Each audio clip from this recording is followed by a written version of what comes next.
All right, so you're looking at Jan 2017, right? We want to get through this, and there's also a question for me. The last one that we did with crude render, I want to go back to. I think I'd messaged in a group about that. So let's go. Which of the following groups of persons monitor a company's financial statement to discover desirable rate of return on capital? This is a new one. We haven't seen this one before.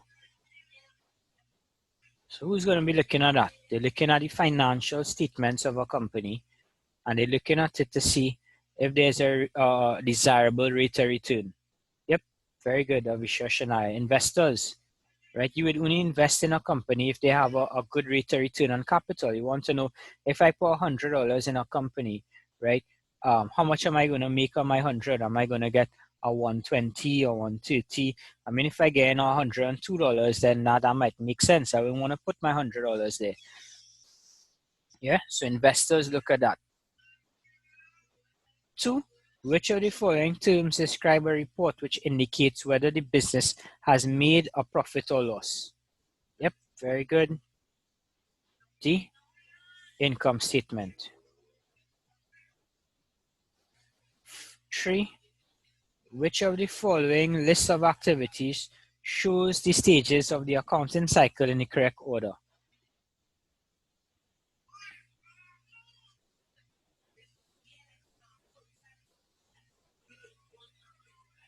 Very good. Everybody has this. Very good, guys. Glad to see that you all have this in check.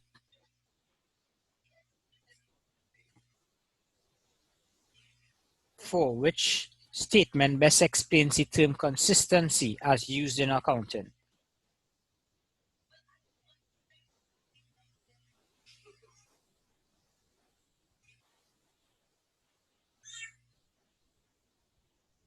Yep, very good, Shania.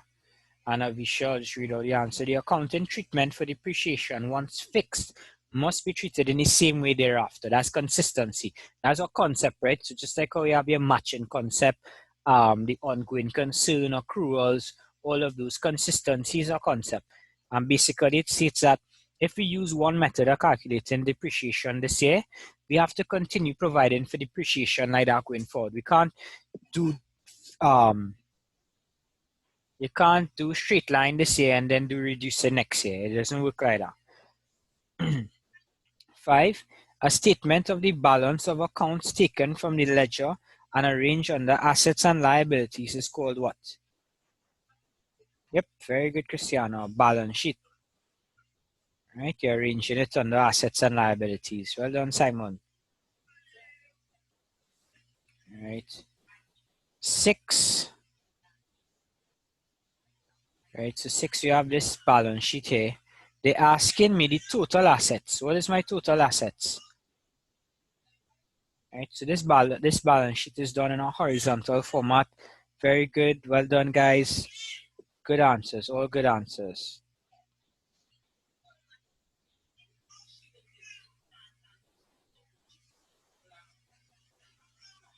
7, the working capital. What's our working capital? Current assets minus current liabilities. Yep. Well done, Shania. Be sure. That's 5,500. Right. 88 minus 33. Subtracting those two. 8, the closing capital. What's the closing capital? I'm going to scroll back up so you see it. Yep. That's correct. 20,000. Everybody okay with that, right? You know where we find our answer. Remember, this is the horizontal format of your balance sheet. So your capital part is to the top. Right? This is a capital part to the top here. And underneath here is your creditors, right? So total capital at the end, 20,000.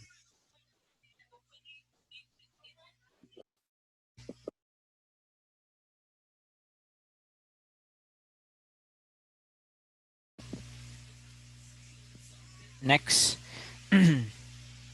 If the following list of assets found on the balance sheet of a retail trader were to be arranged in order of liquidity, the sequence would be order of liquidity. Yep, this is a repeat. We saw this before. Well done, guys. Good answers from everybody. C. Number 10. So there's this Janice who purchased 20 items at the price of $10 each. So that's $200. She gets a 5% trade discount. 1 month later, she paid her bill by check, taking advantage of a 10% cash discount offer. Calculate the value of the trade discount. Value of the trade discount.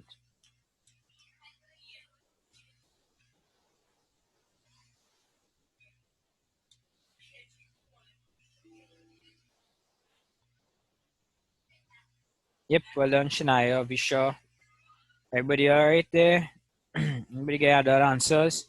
So the 5% trade discount is on the selling price that they had here. The 20 by the 10. That's $200. So 5% of this 200 gives me 10. Make sense? What amount would Janice have paid if she had missed the discount period?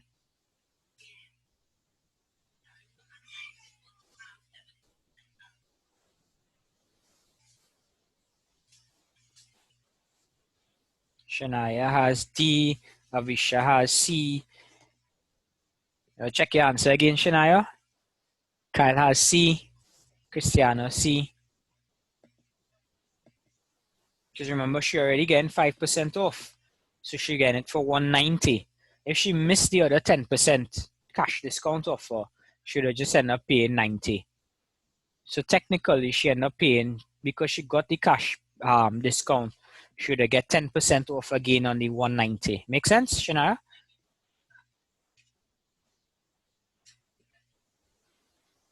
Yeah?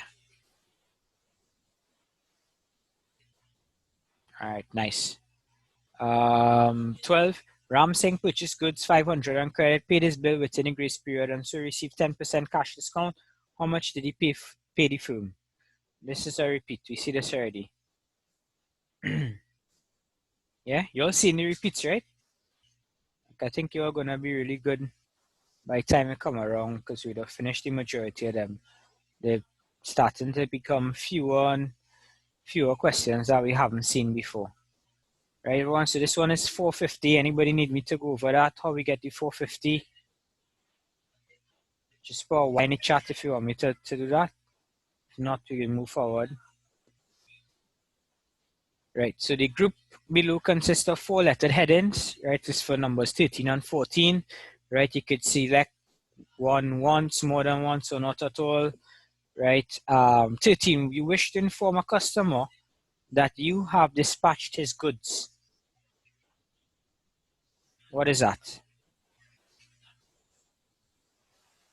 Advice note. Yeah? You find that you have undercharged a customer and need to adjust the charge. Undercharge.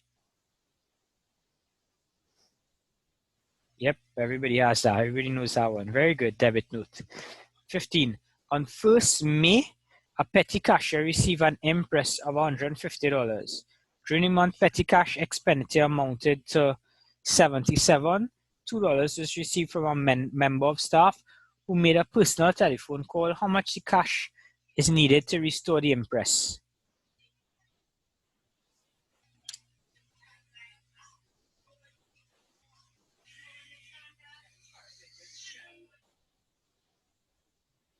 Yep, that's correct. 75.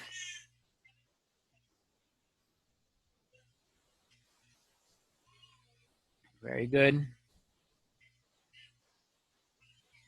All right, that's another repeat. We've seen that before. 16. Mrs. Green is a dry goods merchant. Which of the following transactions will result in a debit to a cash account?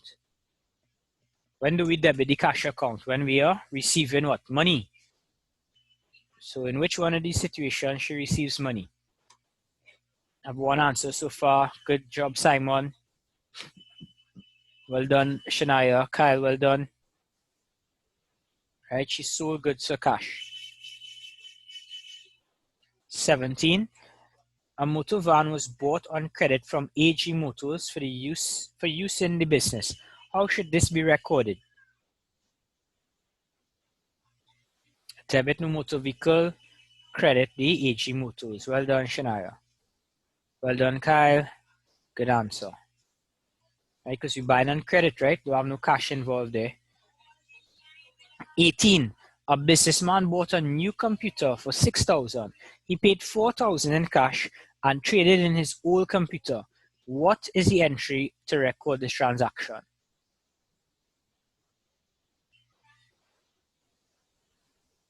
So we could look for one with cash for $4,000, right? Because that's how much you're paying with cash. And then that might kind of narrow our answers down. What do you think? You're paying $4,000 in cash. Yeah? Well done, Kyle. When you have one with that. This guy here. Everything else have some kind of weird figure for cash. Yep, Shana, that makes sense. So even if you wasn't sure about what to do with the old computer, I mean, it makes sense because if when you get an asset, you would debit the asset. If you're disposing of an asset, you would credit the asset account. So this credit entry shows the disposal of an asset.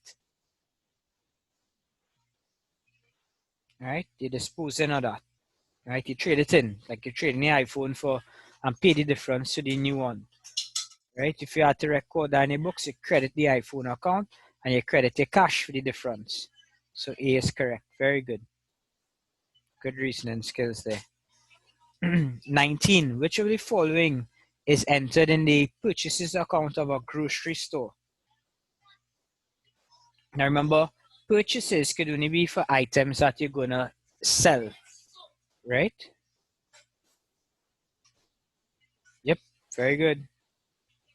Good job, Shania. Kyle. B, goods for resale. Everybody all right with that?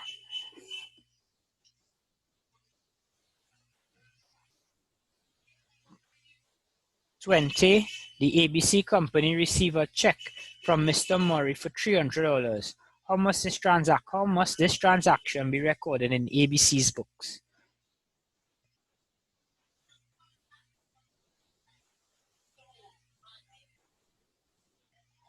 2 and 3.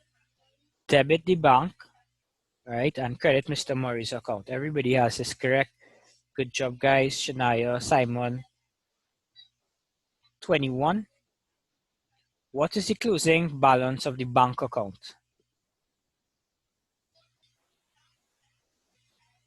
Just ignore how they have the the T account. It should really be up here. Sorry, I can't draw a straight line. Yeah, that's correct. Very good. D, 7,000. 22. The balance in a cash account indicates what? It's a kind of weird question. I don't think we ever see one like this before. Yep. Good thinking, Shania. Right? Remember, when we talk about the overdraft for the bank, right? The bank account is the only thing that would allow you to spend money you don't have. You know, they give you the overdraft facility. It's really a very short-term loan that the bank offers at a very high interest rate. But your cash account could never show a credit balance. Your cash account always have to have a debit balance because you can't spend money, physical money that you don't have. You know, that's taking something on credit. So a cash account doesn't have a credit balance. So your balance in a cash account basically shows the cash that the business has, you know, the cash held by the business, right? So B is correct. Good job, Shania. 23. What is the value of the inventory or stock? Shania has D. Maybe she has D as well. Right. So to work this one, guys, what you're going to be doing is you have to use the invoice price. So all you're doing is a straight multiplication across, and then you're going to add. So 6,000 8,000, right? Half of 84 is 4,200. And then 3/4 of it would be what? 663. 21 would be quarter, so 3/4 would be 6,300. So if you add all of these up, I mean, you could just do a quick 6 and 8 is 14, 20, 26, and you have something happening inside of there. 6 and 8, 14, 20, 24,100. See. 500? Sorry, 5. My bad. I'm trying to work it in my head. 2 and 3 is 5. And 8 and 6, 4 and 6. 6 and 6 is 12, and another 12 there, 24. D. Good job, Shania. Well done, Avisha.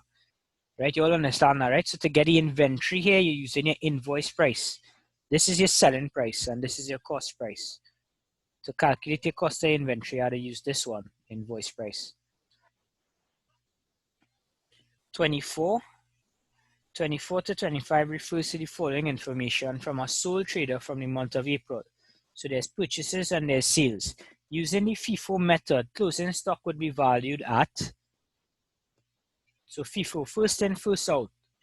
So when they have to sell 100 grams here, the 100 grams going to come from this, right? And when they have to sell another 100 grams here, it's going to come from this. So all you're going to remain with is 600 grams at $3 per gram. Yep, Shania has it. 1,800. Everybody okay with that one? Drop a 1 if you're all right with the FIFO. I know sometimes that could be a little confusing. Ariana good, Simon good, Christiana good.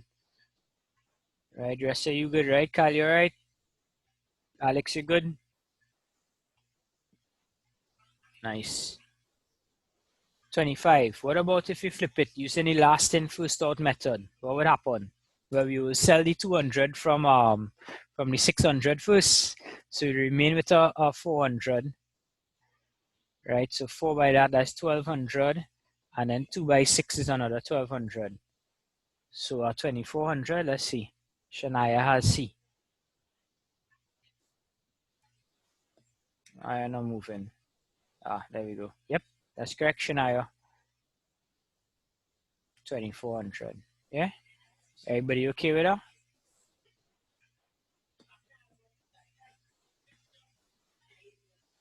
$26.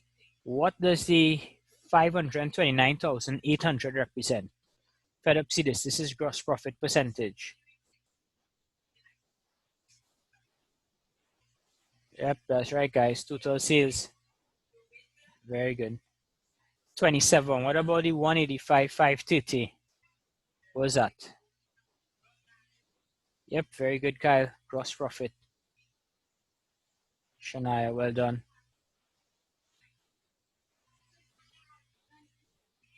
28. The working capital of P. Young and Sons is 15,500, and the current asset is that. What is the current liabilities?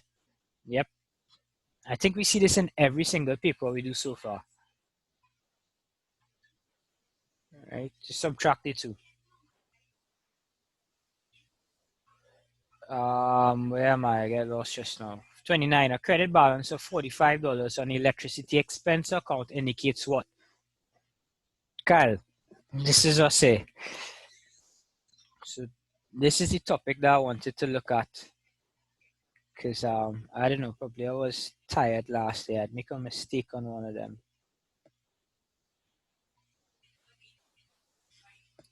So there we talk accruals and prepayments, right? I could work in two instances. So this is the electricity expense account, right? Credit balance of 45 on the electricity expense account. So what they're basically saying is that my balance brought forward, I think this is where the mix-up was, right, of $45. That's what they mean. A balance brought forward of $45. Now, if it is, let's just say the electricity bill should be $245 per month, right? And per period, whatever this period. So at the end of the period, we have to do the P&L account, right? To transfer to the P&L account for all expense accounts, you always credit the expense account with the amount to be sent to the P&L, the profit and loss account, right? Everybody with me there. When we make payments for expenses, right? If I make payments for expenses, I will debit my cash account. Sorry, credit my cash account. I'm saying nonsense. So let's just say in this instance, I paid $200 an electricity bill. So I credit my cash for 200, and I'll come here and I'd say cash, and my payment was 200. At the end of the period, though, I need to transfer $245 across. But I'm short $45. So this balance that I'm gonna add here, this balance carried on, and usually we wouldn't put balance carried on, right? What we would put is the correct word is accrued, because we're short.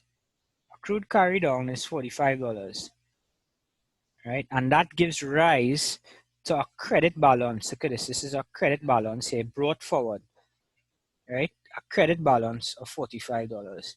Now I was kind of thinking about it, and you have to kind of be careful with these questions, right? Because when they're talking about the balance, right, is the balance brought forward?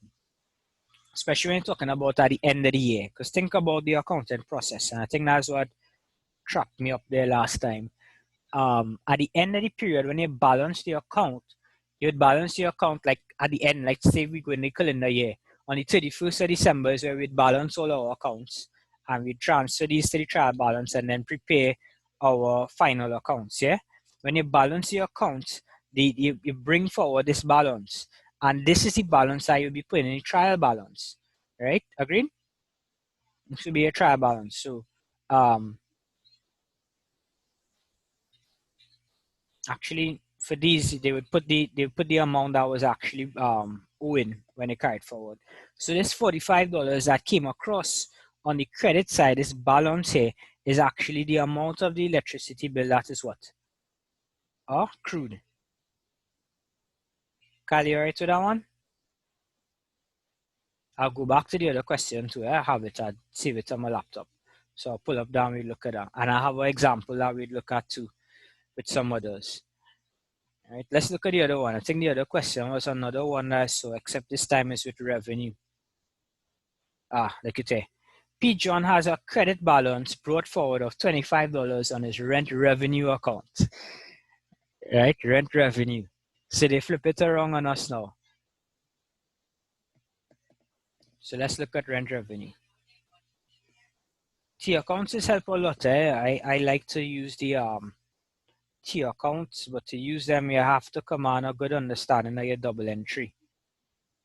You must know which Shania's already on it. So rent revenue operates the opposite to our rent expense, right? Because this here now is our revenue account. So somebody's paying us, let's say the rent is $200 a month.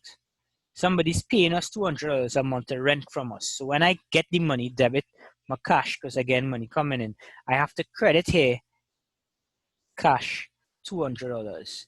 And unlike the expenses at the end of the period, this amount is transferred to the profit and loss account, and it is added to my gross profit, yeah?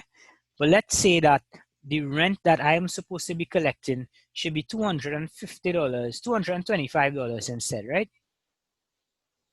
So I should be transferring $225, right? But let's just say this person paid, instead of $225, they paid $250. Yeah?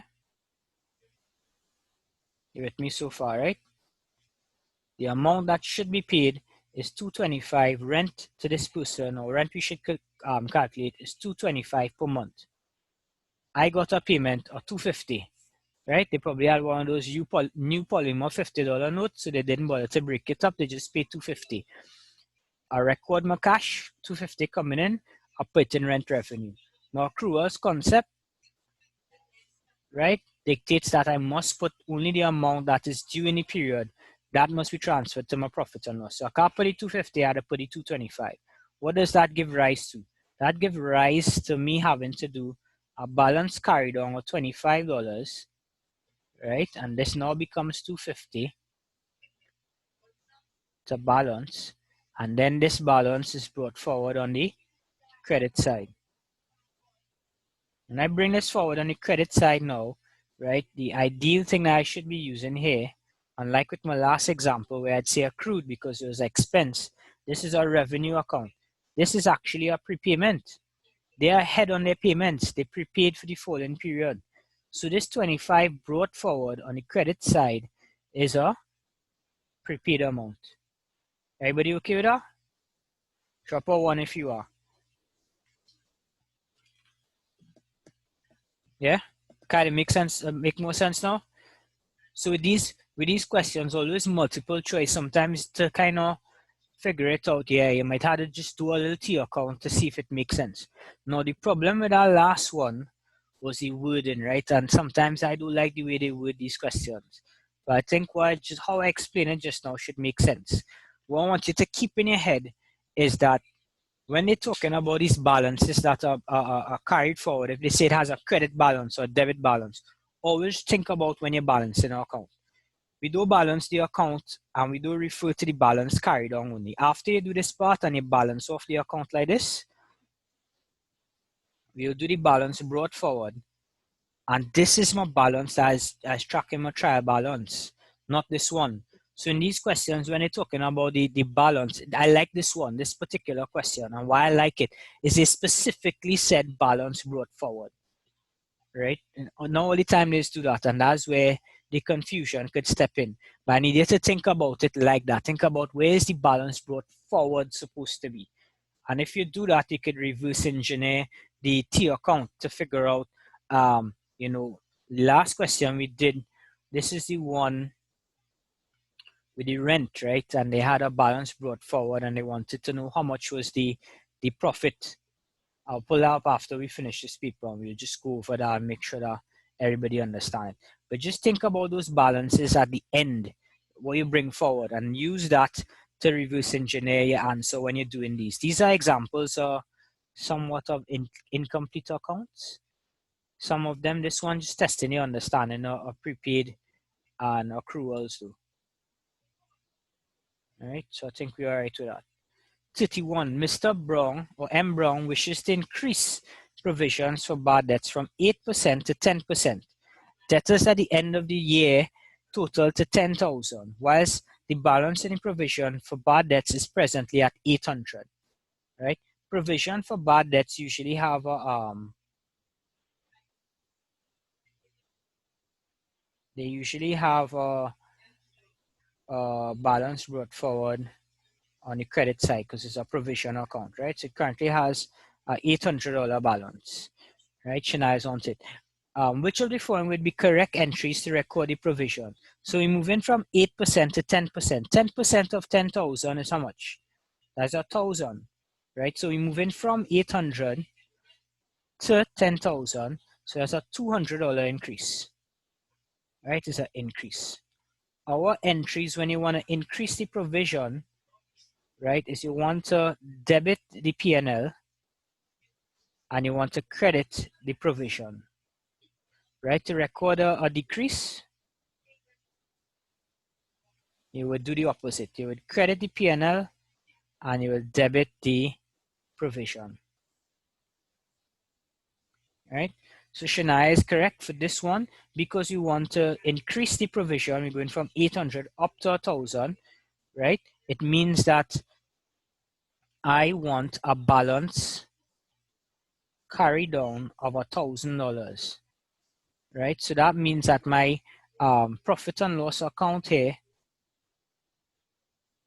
is going to be 200. So that I could get 1,000 here. If the balance carried on is 1,000, look at what happens. New period, balance brought forward, 1,000. We're going to meet this requirement, 10% of 10,000. Make sense? Just drop a one if you understand that. Yeah? All right, nice. So everybody good on that one? Good. 32. If the closing stock was overstated by 100, profit would be?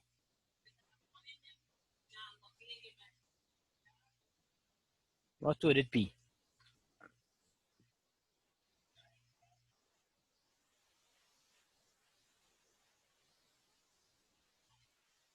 So it'd be higher. Kyle has A overstated by 100. So my closing stock figure, right? Let's just look at it. So purchases, opening stock, add purchases, add minus closing stock. Right, let's just say this was 10, 10, and this was 5. And same 10, 10, and this was 4. Right, this is where it overstated here. Right, so 10 and 10 is 20, minus that would give me 15. Right, if my sales was 20, 15 from 20 would give me a gross profit of 5. Right, in this scenario, which is the correct amount, right, what would happen? We'd end up with 20 and 16. So 20 minus 16 is 4, right? So if we overstate our cost of good, our closing stock, this is where it's overstated. We are overstating the gross profit. The cost of the closing stock should be 4. When it's 4, right, my gross profit is 5. See now? Everybody understand now? So if I overstate the closing stock, I overstate the profit as well. Drop a 1 if you understand now. If you want me to just go over what I did, put 0. 1 if you understand, 0 if you want me to just relook it. All right, everybody good with that? All right. You can kind of learn off these. I've never done that. So I actually, for questions like this on a multiple choice, I actually do this every time. These two. Right, so I would create a scenario where it's over on one that's correct, and then I'll just look at how the gross profit is affected, and I'll kind of figure it out like that. Right, so you could look at that as a method as well, or you could just learn them off. 33. On 1st June, P Shark, a sole proprietor, owed creditors $4,300. During the month, he paid $13,100, and at the end of the month, his balance owing was $2,700. Cash purchases for the month was $3,500. What is P Shark's total purchases for the month? 15,000. Shania says 15,000. So what I would do is I would take 13,100. I'm gonna take away this 4,300 from that, because that's last year money that you win, right? So we can't mix that up with this year money. All right, so that leaves me with 8,800. And then after he pays that, he is still owing at the end of the period $2,700. And that takes me up to 11,500. So this represents my credit purchases, yeah? And cash purchases was 3,500. So we could add that since we want to find total purchases. 3 on 1 is 4 on 1, 5, 15,000. Very good, Shania. Right, 15,000 for 33. Everybody okay with that one? Yeah, just drop a 1 if you're okay. Nice, very good. Recording, yes, recording. Nice. 34. A firm records a net profit of 5,000. It was later discovered that sales was undercast by 860 and purchases was overcast by 230. What is the revised profit? Difference between those two. With sales being more.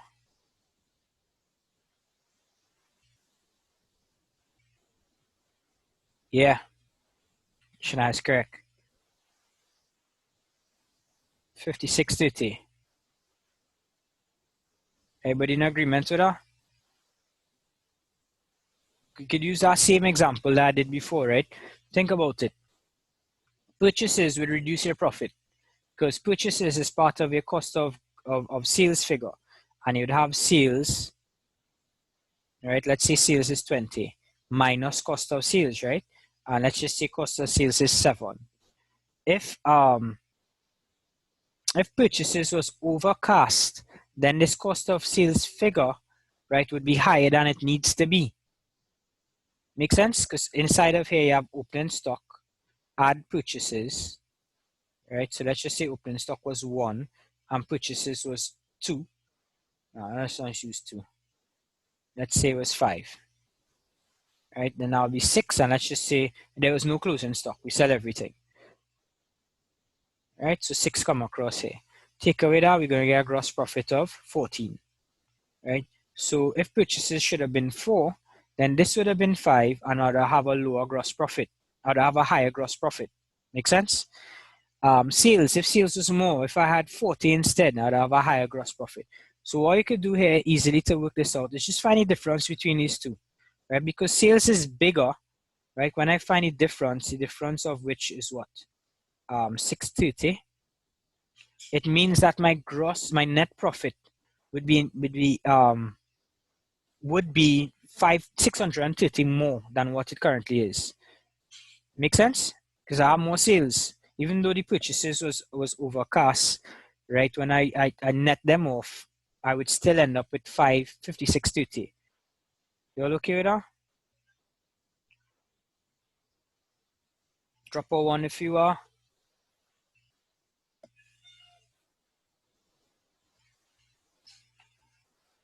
Yeah.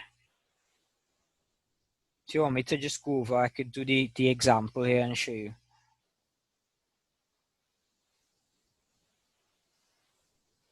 No, everybody all right? All right. Nice. All right, so 35. I want you to pay attention to this paper because we see a lot more questions that we didn't see before. So chances are, they could bring something back from here. 35, the debit side of the trial balance exceeds the credit side by 1,200. A suspense account should therefore be opened with a balance of.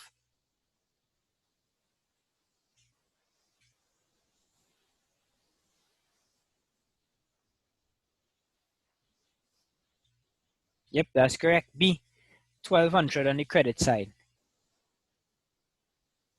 Yeah, because that's the side that would be less. Very good. 36. Under which of the following conditions would a trial balance still balance? Debit entry left out. Nope, that wouldn't work. Transaction completely left off, yeah? You wouldn't realize anything. Both debit and overstated by the same amount. Yep. Yeah, very good. Right? If these two things happen, you wouldn't know that there's an error. The trial balance would still balance. Very good. And moving on, 37. How would R. Lewis record this information in his ledger? Sales Booker R. Lewis. So this is a sales journal. So 45 lesser trade discount, $30. Right, so this person is actually getting the price at $30. H. Rick is the customer. Yep, that's correct. So this is R. Lewis book. So we know that he's selling to H. Rick. So we need to be crediting his sales, right? Because sales is a credit entry. The stock leaving the business. And that means we should be debiting this guy here.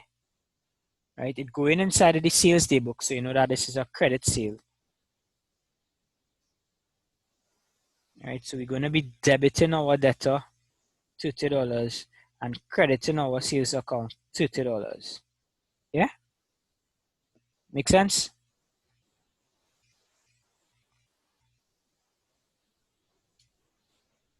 Back up to 38. What is the inventory at the end of the year? Another repeat. Everybody should know this one.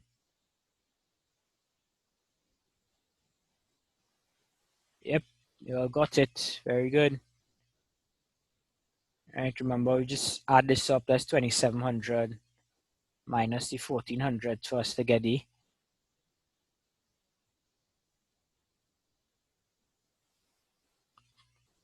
inventory at the end, or closing stock.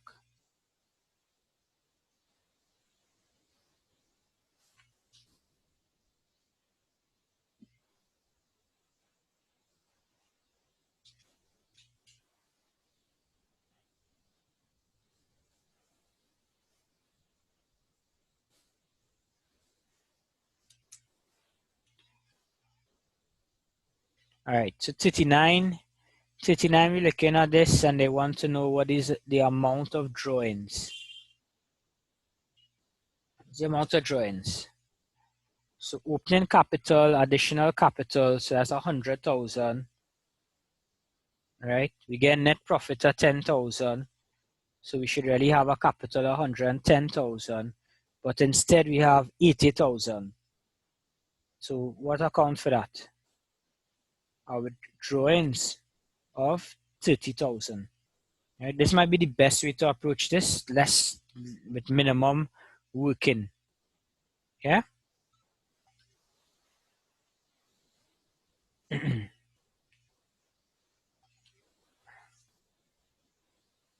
right, so we're moving down.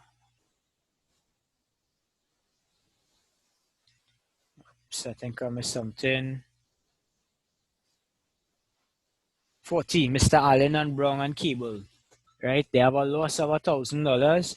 They split in 2 to 1, right? How much of the loss must be borne by Mr. Cable?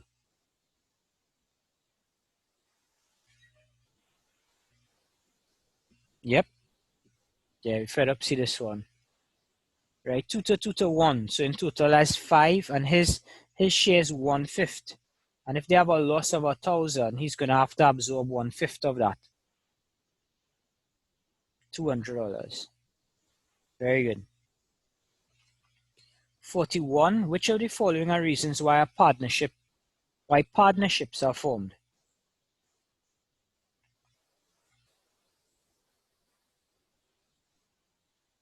Combined capital, that makes sense. Different skills and responsibility, yes. Not 3. It's still unlimited liability, unless he's a limited partner. So 1 and 2. Yeah? Very good. 42. The total capital in a partnership is 30,000. Rose contributed 7,000 in cash and a vehicle with 3,000. Rose's contribution to the partnership would be recorded in the journal as which one?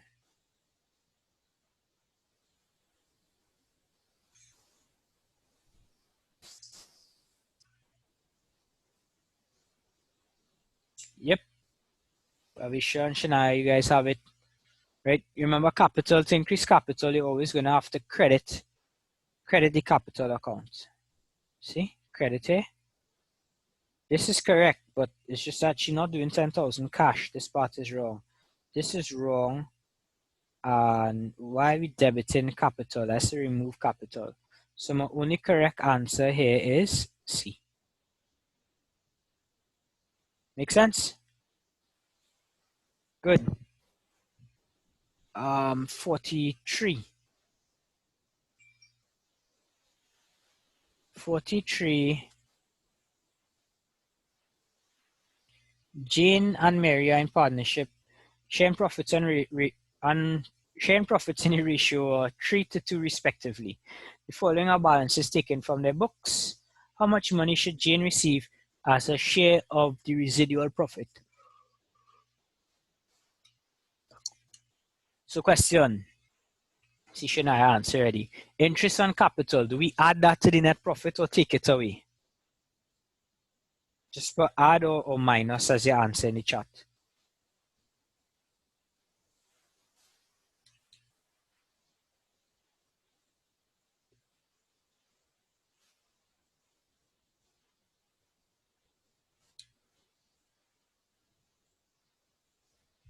Subtract interest on capital.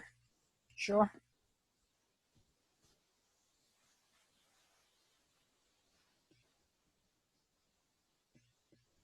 Yeah, I just playing with you. You do, because you have to pay the interest on capital to the partners. So we take that away from profit. It's our appropriation, right? Remember, you have to give Jane and Mary interest on their capital. So you have to take that money out of the profit in order to pay interest on capital. Salary, minus or add?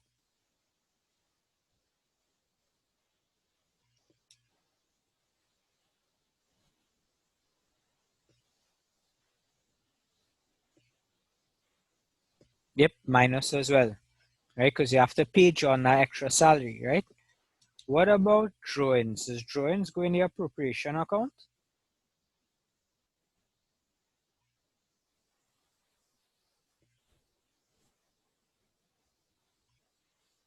Do we use drawings? Right, very good, Avisha. No, drawings go in the current account. How about interest on drawings? What do we do with that? Do we add it?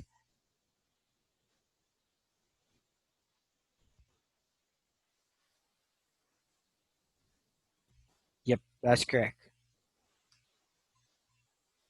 Right. So now that we know that, right, we're going to be splitting that money between both of them, and it's in the ratio of 3 to 2. And we are looking to see how much Jane received. Jane is getting 3/5.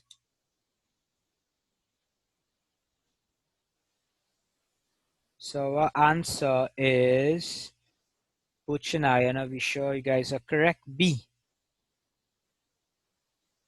All right, so let me explain.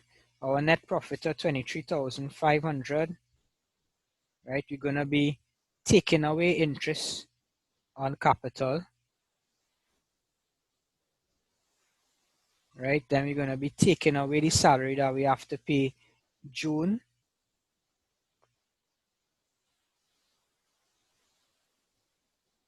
And then we're going to be adding interest on drawings, because that's like earning for us, right? We charge the partners interest for taking money out of the partnership. Now this is your appropriated net profit here, right? This is after I do all these calculations here, right? What I want to do with this now is I need to split it up. I need to find what June shares. So I find 3/5 of this, right? Because June is getting 3 out of the 5 shares. And my answer would be 10,836. Everybody all right with that? Drop a 1 if you're okay with it. All right, Simon is good. Christiana is good. Kyla, Shamila, Kyle, Alex, you guys good?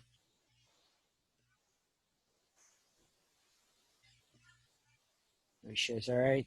Kyle is good. Alex, you all right? I know Ariana had to leave, and Alex is good as well. Excellent. 45. No, 44. Sorry. How much money should Mary receive as her share of the profit? Oh, it's 2 questions.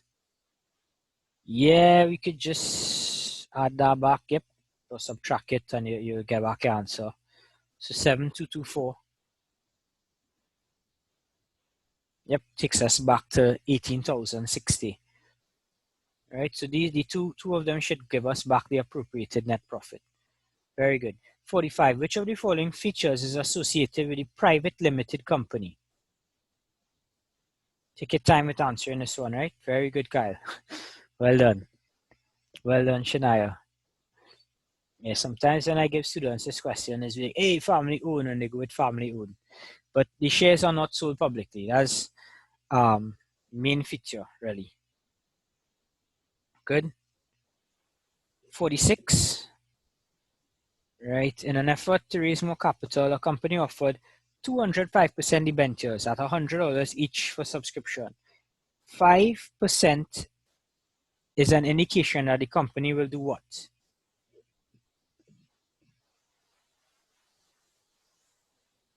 Yep, should I have this one? Don't pack no, boy. Well done, Avisha. So this 5% here, remember when I give that detailed explanation on the debentures, right? The company has to pay the debenture holders 5% on how much ever the debentures that they purchased. right? As the rate at which you're going to be paying the interest on the debentures. So the 5% means that they pay 5% of the 20,000 in interest to the debenture holders. You know how much of a holders that is. 47. A public limited company issued a prospectus offering the shares described in the following table for sale at par value.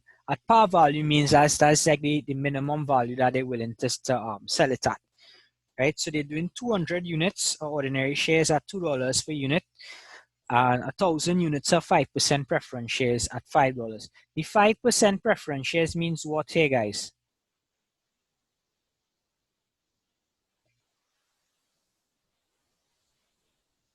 It's kind of similar to up here, right? You get 5% earnings or dividends on that, right? The issue was fully subscribed. How much capital did the company raise? Yep, correct, Kyle. Good job. D, 450,000. Just multiply across. Yeah? Everybody okay with that? Ordinary shares, 200 shares at $2 per unit, and then at 10,000 at $5 a unit. 48. When a company declares a dividend of 15%, the dividend warrant sent to the shareholder who owns $1,501 ordinary shares. How much money they're going to get? This is a repeat. Yep, very good, Kyle. Well done, Avisha. 15% of the $1,500 is 225. Nice, good job. 49. A business receives 5,000 for rent and deposits this amount into its bank account. Right? How will the transaction be recorded? Well done, Shania. Quick on the draw. Wait, double check your answer. Hey, change it. Right, you're receiving money. So the best way to go is always to account for the money first. Because accounting for money always easy. In is debit, out is credit. You get in debit, you spend in credit. Right? That's how my accounts teacher had sing that I'm a tick skull. So we're going to debit the bank because we're getting 5,000 and you had a credit rent because it's a revenue account. Yeah. 50, the main objective of cooperatives.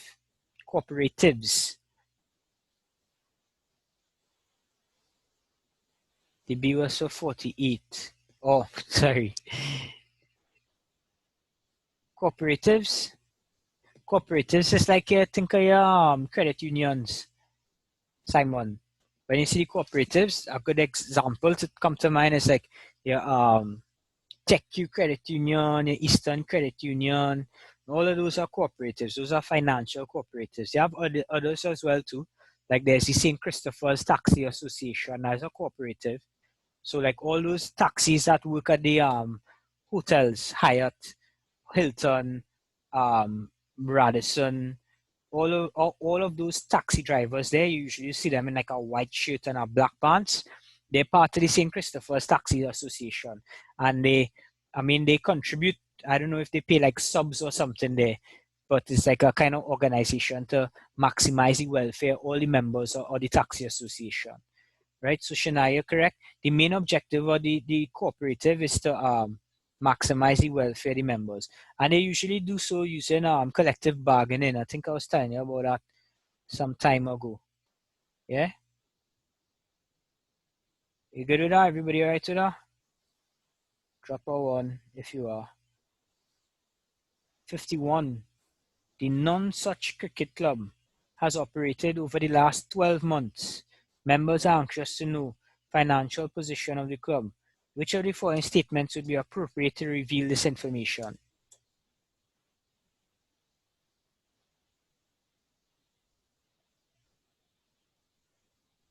Could get them a little more than that, Shania, other than the statement of accumulative funds, because that would just give us our capital. B1 and 2. The receipts up and payments, not really, you wouldn't give them that. That's like a cash book. The information would be too clustered. So you need like a final account. And final accounts for club accounts is the income and expenditure and Statement of affairs is what you call the balance sheet. So the name in club accounts for your profit and loss account is your income and expenditure, right? And the name for the balance sheet is the statement of affairs. Statement of accumulated funds basically would speak to your capital. So it should show capital at start, surplus or deficit, and drawings, if any. So 1 and 3. 1 and 3 is the ones that we'll go with. So C. Yeah? Very good. 52. The excess of income over the expenditures, here is now telling about that, of a non-profit organization is called what? I kind of said just now, surplus and deficit. So excess of income over expenditure is correct, Kyle and Shania. That's B, surplus.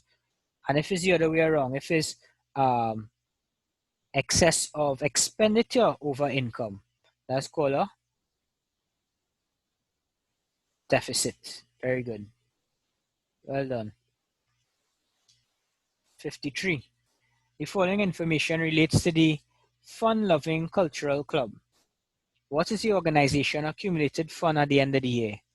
So I've seen accumulated fund, operating expenses, income from barbecue, income from subscription, income from garage sale. What we'll do there? B. Well, you know, with your normal trading accounts, what you do is you would take your capital at the start and you either add your net profit or you take away your loss. So it's the same thing here, right? The information they give us to calculate profit or loss is this, right? Income minus expenses.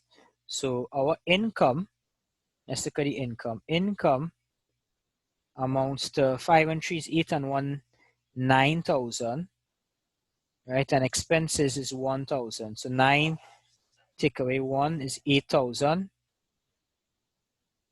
So I'll be adding that to my accumulated fund. 8 and 3 is 11. Right? So Shana is correct. B. Everybody okay with that one? Yep. So we move on. 54. S. Johnson and Company Limited has a net profit of 10,000 for the year ended 31st of December 2015. The directors propose to appropriate 2,000 to the general reserve and 10% of the net profit to the fixed asset replacement reserve. What is the maximum amount that can be proposed as dividends? And these things basically, most of the time is subtraction. You appropriate the net profit. So for these type of businesses, after they get their net profit, usually from that, before they start to pay dividends and stuff, they set aside money, which is good, right? Especially when you put the money in reserves. That's like capital for the investments later on, right? So you're going to take out $2,000 because that's going to go to the general reserve, and 10% of the net profit to the fixed asset replacement reserve. So 10% of 10,000 is 1,000. So they are setting aside $3,000 out of that money, right? What's the maximum amount that can be proposed as dividends? Answer here will be A, 7,000. That's what will remain after you transfer everything to the reserves, as if they decide to give out all in dividends. Yeah? Everybody okay with that one? Yep. No. One if you're all right. I'll move forward.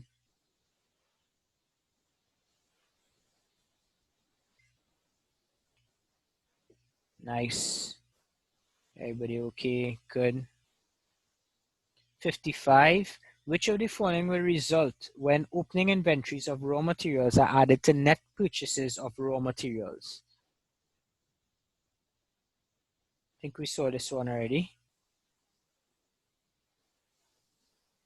Hi, Shana, raise your hand. So where's the answer for 54? 54A. All right. Yeah, because we have 10,000 and they are taking out transfer to reserves 2,000 by 1,000. right? So these two coming out, right? So we remain with 7,000, and from that they could then declare how much dividends that they want to pay out. They Yeah, get the 1,000 from the 10%. yeah, 10% of the net profit. So think back Okay. to like when you're doing the gosh, this thing acting up. Think back to when you're doing company accounts, right? Just now, waiting for my pen to connect back to the laptop here. Sometimes it's just behave to just decide to act up. Like I should be transferring some money to a laptop replacement reserve, boy, shouldn't I? All right, however, while I'm coming back up, let me just use the mouse. Think back to your appropriation account, right? And with the appropriation account, you would usually have the net profit. And then from the net profit, home, function home. From the net profit, you would have transfers, you would less transfers to reserves. And then after that now, you would do the proposed dividends, which you would then pay out. Right, so the two of them here, this 2,000 transferred to the general reserve, and then 10% of net profit here. Oops, I need a 10% of net profit here. That's how I get it 1,000. Yeah. Okay, sir. All right, cool. Yeah, you're correct, Shania, Visha, Kyle. D, raw materials available for use. That's what you're gonna get when you add your opening inventory to your net purchases or raw materials. Like it's up back again. This is a funny thing.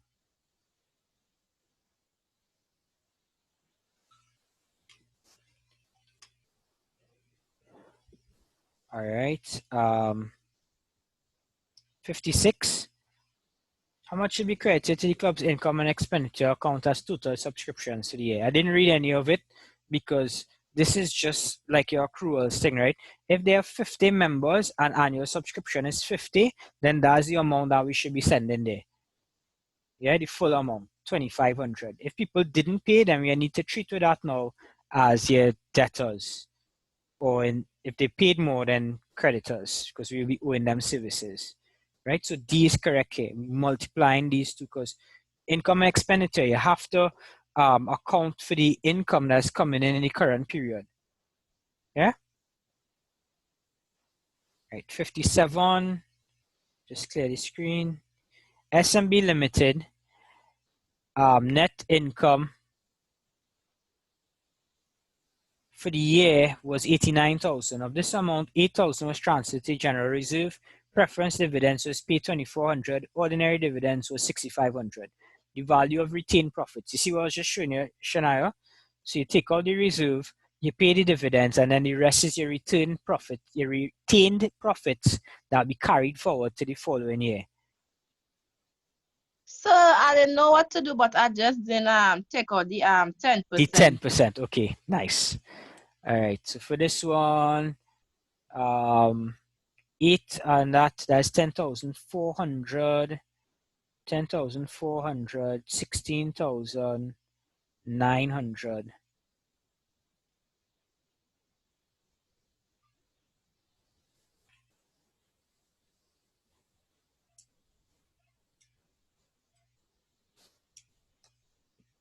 A, yep, correct. 72,100. Right, guys? So 89,000, and we're taking away 8,000 from it. We're taking away 2,400, and we're taking away 6,500. All right, to take away all of those, you get 72,100. Yeah? All right, we're almost there. Just 3 more.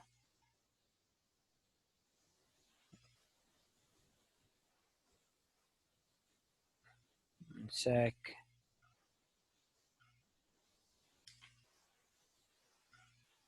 Just scroll down.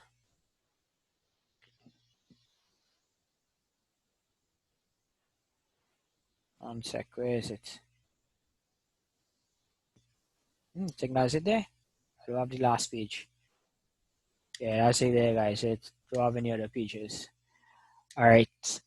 So that'll take us to the end of our paper. Let me just stop the recording.